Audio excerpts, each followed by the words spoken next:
Expectations versus core values. We're going to do this straight up bachelor style. No more Mr. Nice Guy. Why your partner disrespects you and how you have the power to influence a different lifestyle, a different adventure for your marriage. Will this work for me? Stop sending miles of text messages. Your wife withholding sex from you. Truth, integrity, moving fast, and sound decisions. Expectations versus core values. We're going to do this straight up bachelor style. Oh, I love The Bachelor. Yeah. Welcome to the Morrow Marriage podcast, guys. If you don't know, I teach in my program. I've become a fan of reality shows because I enjoy watching them with Kathryn. What I've learned is reality shows.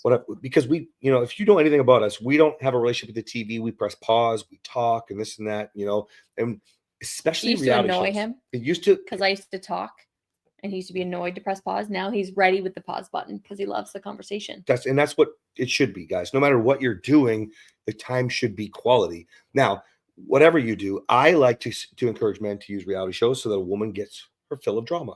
Mm-hmm. Right? It's a very easy way for her to go through a roller coaster of emotions, which is what feminine is. Okay, where you can be, and by the way, it can happen to you too. I probably cry more movies than you if we ever watch a movie. You know what I mean? But like, it's an easy way to let the energy out. Okay.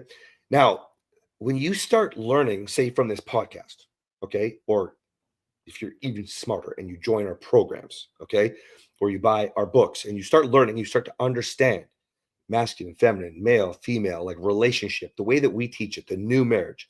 Okay, this gets exciting. Okay, let me rewind. Back in the beginning, I fucking could not stand watching these shows with Kathryn. And also, I was very insecure, and that's how I got over it. So if you struggle with anxiety, I put you through 7 minutes of hell in my program. How I did it was watch The Bachelor with Kathryn, and for hours, I'd picture her being fucked, railed, anything a man could do. And I have to learn how to talk to her without while I'm being theoretically fucked by The Bachelor. Right. And so messed up, but it worked for him. So messed up, but it worked. And now I have a much simpler and safer process for you. But that's what I did. And I dealt with the insecurity and anxiety of all that shit because I was a very insecure man. Okay. And I hated watching those shows for that reason. But it was not my thing. I'd rather watch an action movie. I'm a fucking dude. Okay. Now, watching them with your wife, when you know what we're doing, or with your husband, when you know what we're talking about. We just talked in the last episode, for example, about what we call the nice guy looking for approval. Holy fuck. When you start, your world opens up, man, when you understand what we teach you, and you'll see it on reality shows. You'll see it in real life. A guy was telling me recently he was at the emergency room with his wife, and he knows where he's at in his marriage, but he's listening to these other two families talking. He's like, holy fuck, they need the program bad, because you start to see. Like we see through people if we're at church, for example, you can see through the relationship right away, right? Because you understand so much, and you can get really good at honing in on your skills one of two ways. One is teaching. So if you're on our app, go.morrowmarriage.com, you're in a community, men with men, women with women, and you're teaching what you're learning, you will learn faster. Okay, real life story. Kathryn asked me that a couple of years ago. Why is like things are just better, faster, going, moving? Because I'm coaching men 5 days a week. Now it's 7 times a week. Okay. And why do I give so much? Because it helps me. You teach, you learn. The second best way that I know besides implementing and teaching is to watch relationships and correct them. Now, I don't mean if you don't know them and we can't correct them. I mean, we fucking need a show on Netflix to trash reality shows, to go through the couples. Man, this would be so popular if you just heard us fucking just going at it. I'm going to give you an example today. We're going to talk about an episode of The Bachelor. But like this would be so powerful because these fuckers are all starting like Love is Blind. Do you guys have any connections for Netflix? Because we would like a show. Love is Blind, The Bachelor, The Ultimatum. I mean, we are ripping these couples apart. So we're watching, press pause. Holy fuck, did you just catch what he just said? Holy shit, did you hear what she just did? Like, we are ripping them apart. We can tell if they're going to work, and we know that they're not. Almost always. Because they have so much work. And here's the funny thing about it. How many of them are like, it's like the new thing that's going around in all these shows. You got to hold yourself accountable. Oh, that's the new thing. Accountability was a buzzword 5 years ago. Are you just catching on now? Holy fuck. It's insane. Every show is the same thing. All of them. And it's funny because they're filmed in all different places. It's not like they're filmed probably at the same time. People are just learning how to take Yeah, accountability. and they're using it against people. We started to see it on the Vanderpump Rules. My gosh, we watched so many seasons of that, and I could, man, if I was on set, I could have fixed so much shit, and then you guys wouldn't have liked the show because it would have been over. But like, you could sit there and fix these people like right now. Just be like, you know what you just said? Like, so this episode we're watching, The Bachelor, the Vanderpump Rules. it was a good I one. missed Yeah, that show. yeah, and they're Anyway, back to so, expectations. Expectations versus core values. Bachelor season 20. Are we going to talk about season 24? Season 2020, Maddie Pruitt. I don't remember his name. He was the airplane pilot. Yeah, and Maddie, the girl. And Maddie. Okay. I don't remember her name was Maddie, but anyways, he was the pilot. I don't remember their names. Maybe he was Paul? Peter. Okay. And so this man, yes, it was Maddie Pruitt. He is like, the whole way through the season, the whole way, I only want you if I can tell how much you love me. That was his gauge. That was his compass. It was not about how they got along.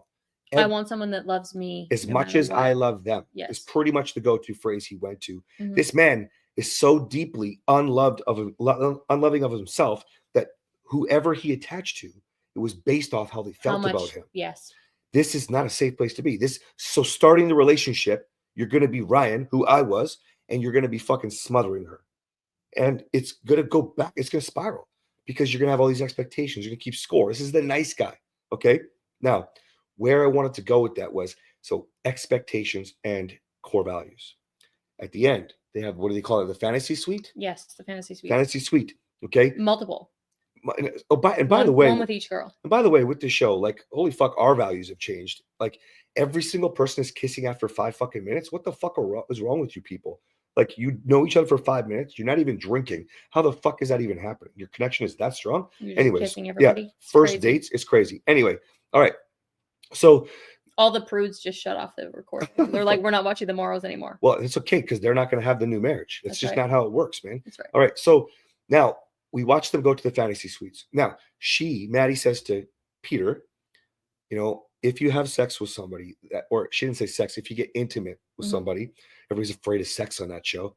So they don't say the word. I think that must not be allowed. They probably cut it out. It's crazy. But if you're intimate with someone else, it's going to make it really difficult for me to be with you if you choose me, is what she said. That's right.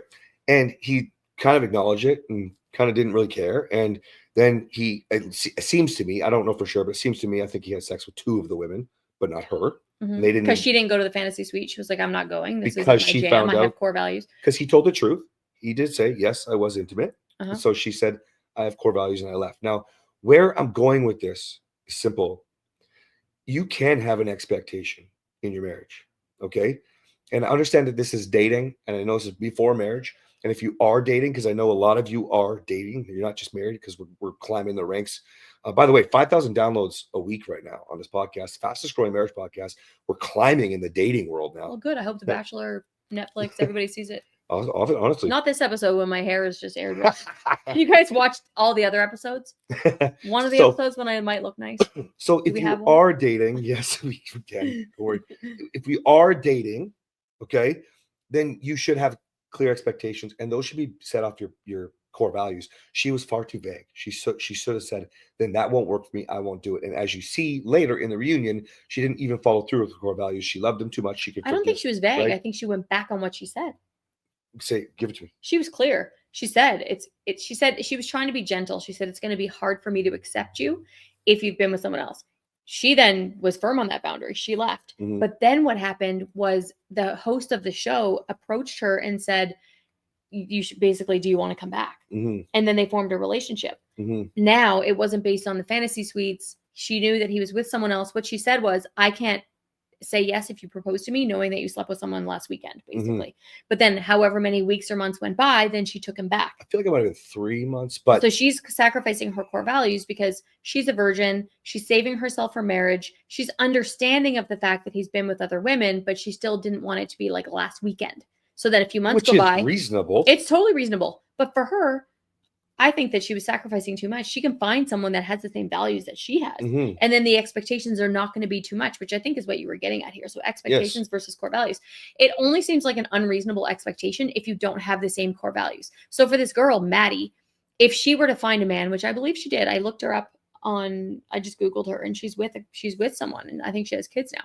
She probably found someone that had the same alignment in their core values. Then there's no unreasonable expectation. Everybody said to her and said about her that it was unreasonable to ask this of him because she was on the show and everyone knows what the show is about. Motherfucker, how old is she? Like 26, 20, 23, 27? 20 something, and she saved herself. Saved herself? Fuck, that's not unreasonable expectation. No, it's not unreasonable. And I think that she was sacrificing her values by saying, I'll still be with you, even though I know this is what you did and you don't have the same values, but she hasn't met the man of her dreams yet. Mm-hmm. And so she's like, okay, well, these are the things I can compromise on. You need to decide what you can compromise on. That's right. Because when someone thinks that your expectations are too much, it probably means that there's a misalignment in core values. And core values, that would be the one reason you need to determine them before you get together, because that is the one reason. Well, not the one. There's some other ones, but that you have no right to be with each other if you don't have the same core values in some major things. And if you're already married, you still need to make them. You have to create them. I mean, we have to teach this to every man and woman we come to. Very few, even successful, like the elite people we work with in business, for example, they might even understand core values for their business, mission statement, vision statement. They've never thought about it for home. They're not even the same person at home, right? Yeah. They've lost themselves. So this is why it's so important. And that can be presenting a hard conversation for you guys, right? But now you're going to have a chance to move forward into the new marriage. Okay. Let's talk about Peter for a second. Now, this is a man where a lot of you would say, and back before we were married, we made some mistakes too, where, okay, maybe he's on the show. Didn't make any mistakes. I mean, I talked to a few girls. So what were their names? Who fucking cares? So if you think about this man and what most people do, there are people you're dating. Okay. I never liked the whole dating, but I'm not using that, like the whole multiple people to date. Yeah, but I'm not using that against Peter. What I'm using against Peter is the fact that his need for validation to know or to choose or to pick his partner, it caused him to lie. If you're ready for your next steps, go.morrowmarriage.com. Go.morrowmarriage.com. Join our app, join our men and women's communities, and let's go change your life. It caused him to withhold information would be a safer way to put it. I don't want to defame him. He didn't entirely lie. What did he withhold? He wasn't like very clear about intimacy. He probably was. They just maybe they didn't show us. Yeah. But then he can't identify who he is in his core values. It's not a core value to test the waters when you have 3 women on a show like that. It's not. No. Okay. That I understand why you would do that, but then what the fuck are you doing getting married? Because you don't just like fuck a bunch of people before you get married. That's not what it's right? like. It's not real life, man. In fact, it's going to cause problems. It's like when we 3 people this week I had to deal with their polyamorous lifestyle, right? It's not it's not for me, but I'm not going to judge you hard for it, but I'm going to tell you the fucking truth. When you have something that creates a layer between you, a barrier, a wall, like insecurity or fear, or another actual physical human being, is a wall between you. So even if you're on a show doing this, you fucking idiot, you can't be with a bunch of people to test the waters, because now that's probably why it didn't work out with your girl Maddie there, buddy. Like, give me a fucking break. She probably couldn't get over the fact that a month before, or a week before her turn, you're fucking banging somebody, man. Like, I don't care if you're on a show or if you're in real life, guys. If you want to move yourself forward, core values, who are you? Have reasonable expectations, because you know your core values, and then don't fucking lie to yourself and don't withhold. Understand why you're making choices. Understand why you are, like, what approval you're looking for, what disapproval you're afraid of. Start realizing that you are responsible for who you are, and that is it. Don't put anything else in anybody else for any other reason. You know what I'm saying? Cool. Hook us up on Netflix. See ya. Bye.